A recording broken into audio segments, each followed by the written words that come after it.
Alors, dans le monde du commerce, on sait que le contrat de location, c'est vraiment la base de tout pour un exploitant. C'est fondamental. Mais que faire si ce contrat, il cache quelque chose, s'il n'est pas vraiment ce qu'il dit être? C'est là qu'intervient un mécanisme juridique super important, mais souvent méconnu en droit français, l'action en requalification. Cette question, elle est cruciale. C'est vraiment le cœur du problème. Parce que, imaginez un peu, un locataire signe un contrat, il pense être tranquille, bien protégé, mais en fait, pas du tout. L'intitulé du contrat peut être trompeur, et ça peut coûter très très cher. Ça peut priver un commerçant de droits absolument essentiels, comme le fameux droit au renouvellement du bail. C'est la clé de voûte de la stabilité d'un business. Heureusement, la loi a mis en place des protections pour éviter ce genre de piège. Bon, alors, c'est quoi au juste cet outil qui permet de remettre les pendules à l'heure juridiquement parlant?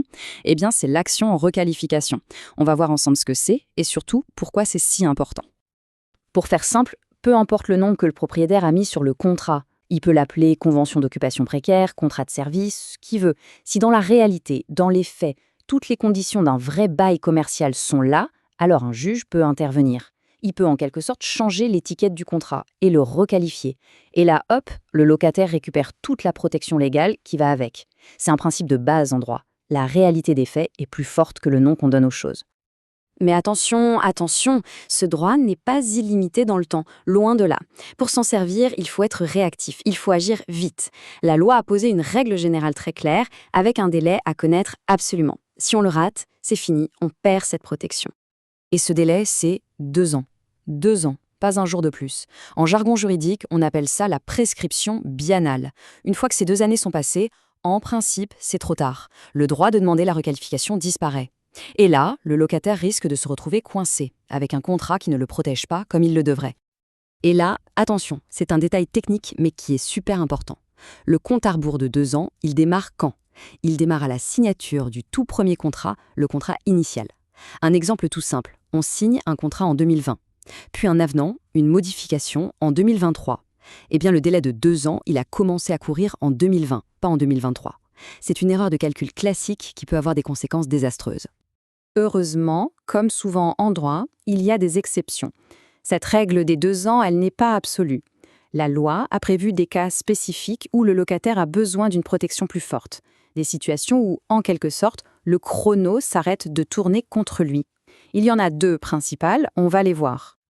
Alors voilà les 2 cas. D'un côté, on a la fraude du bailleur. Là, c'est simple, c'est quand le propriétaire a volontairement essayé de tromper le locataire.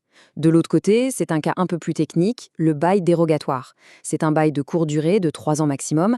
La règle, c'est que si à la fin des 3 ans, le locataire reste dans les locaux et que le bailleur ne dit rien, ne s'y oppose pas, eh bien, pouf, le bail se transforme automatiquement en un vrai bail commercial. Et pour faire reconnaître ce nouveau bail, l'action n'est plus limitée par le fameux délai de 2 ans. Allez, faisons un zoom sur ce premier cas, la fraude. C'est vraiment intéressant parce que c'est une situation où la justice dit « stop, on arrête les règles habituelles ». Pourquoi?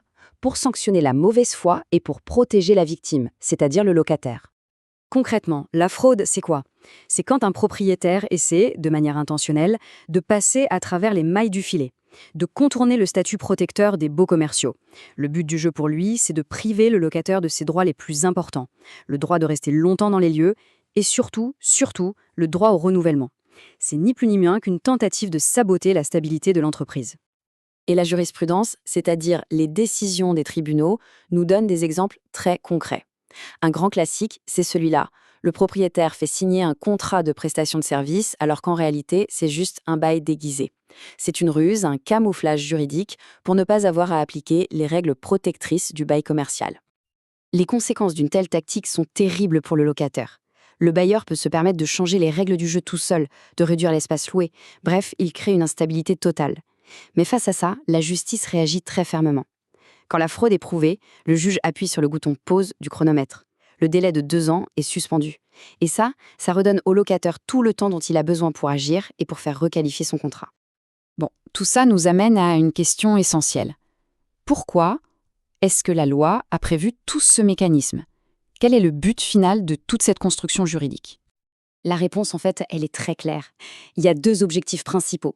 Protéger le locataire, qui est un commerçant, et garantir la stabilité de son activité. C'est tout le principe de la protection du fonds de commerce. Il faut penser qu'un entrepreneur, il investit tout, son temps, son argent, son énergie pour créer une clientèle à un endroit précis. Si du jour au lendemain, il perd son local, ça peut anéantir des années et des années de travail. Donc tout ce système juridique, il est là pour garantir cette stabilité qui est essentielle pour qu'une entreprise puisse se développer. Donc pour conclure, la question qu'il faut toujours se poser, c'est est-ce que ce contrat offre une protection réelle? La leçon à retenir est simple, il ne faut jamais s'arrêter au titre d'un document. Il faut aller voir plus loin, lire attentivement. Et surtout, en cas de doute, il faut se souvenir que le droit n'est pas impuissant. Il existe des outils pour faire triompher la réalité des faits. Connaître l'existence de cette action en requalification, c'est vraiment la première et la plus efficace des protections.